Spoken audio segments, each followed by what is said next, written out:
Behind me is Canterbury Cathedral, sometimes called England in stone. It's one of Europe's finest examples of the style we call Gothic. But what if I told you that pretty much every architectural feature in this cathedral, built incidentally by the Norman French, with stone brought in specially from Normandy, had its origins in the Middle East and the Islamic world? It's the same with Notre Dame in Paris. When it caught fire in 2019, the world was transfixed, and the French suffered a nationwide outpouring of grief. "Our identity is going up in flames," they cried, without any notion of their cathedral's backstory. That's when I decided to write a book about how Islamic architecture shaped Europe.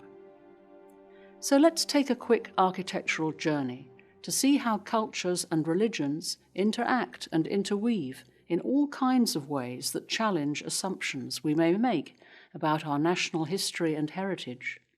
We can trace ideas and styles as they passed from vibrant Middle Eastern centers like Damascus, Baghdad, and Cairo, to enter Europe via gateways like Muslim Spain, Sicily, and Venice, through the movement of pilgrims, bishops, merchants, and medieval crusaders.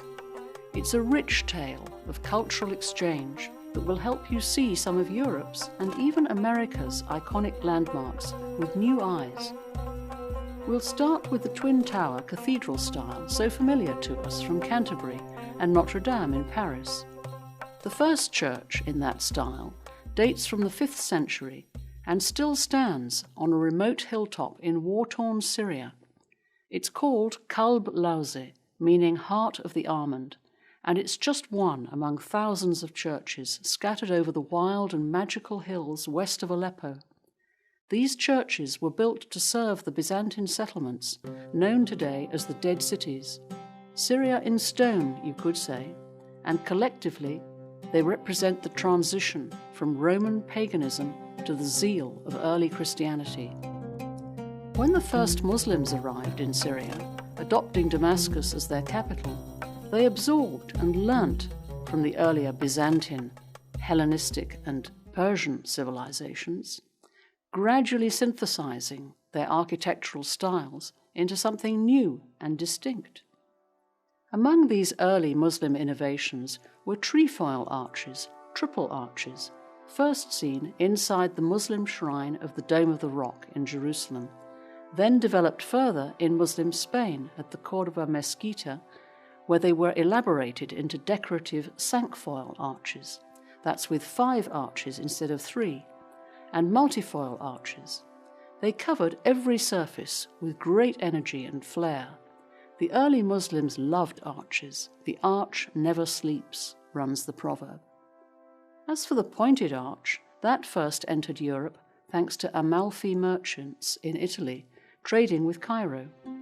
Inspired by the pointed arcades of the Ibn Tulun Mosque, they funded the same style in their new cathedral. When a visiting Benedictine abbot saw the style, he liked it so much that he ordered the same for his monastery at Monte Cassino, as did the abbot of Cluny in France, even importing the same craftsmen and materials to make sure they got it right. Once Cluny, the most powerful church in all Europe, had them, the fashion was set. Soon, Europe's medieval Gothic cathedrals like Canterbury and Notre Dame were covered in pointed and trefoil arches, inside and out, just like London's Big Ben and the Houses of Parliament were covered with them centuries later after the fashion came back in the Gothic revival. Early Muslims pioneered the use of ribbed vaulting in the ceilings of mosques and palaces, using their deep understanding of complex geometry. They discovered how to cleverly disguise the structural elements, the ribs, by covering them in decoration.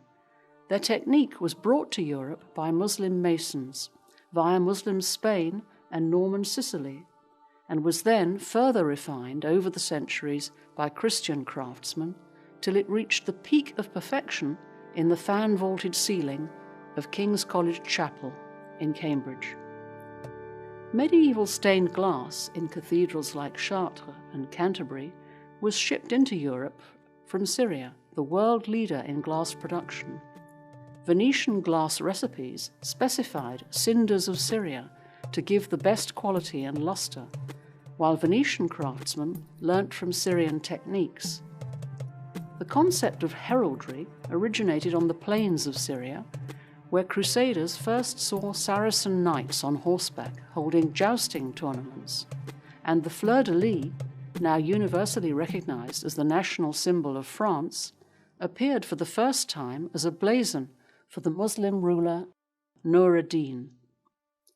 Christopher Wren, England's best-known architect, wrote that what we call the Gothic style should rightly be called the Saracen style. He even explains how he used Saracen vaulting in the dome of St. Paul's Cathedral and why it was the best. That's why the cover of my book shows the interior dome of St. Paul's. It's also the reason behind the title, Stealing from the Saracens, a deliberate double irony, a play on words based on the derivation of Saracens, Sarikin, meaning thieves in Arabic. In other words, isn't it crazy that we in Europe called Arab Muslims thieves when actually we took a lot of ideas from them? The bottom line is that no one has a monopoly on ideas.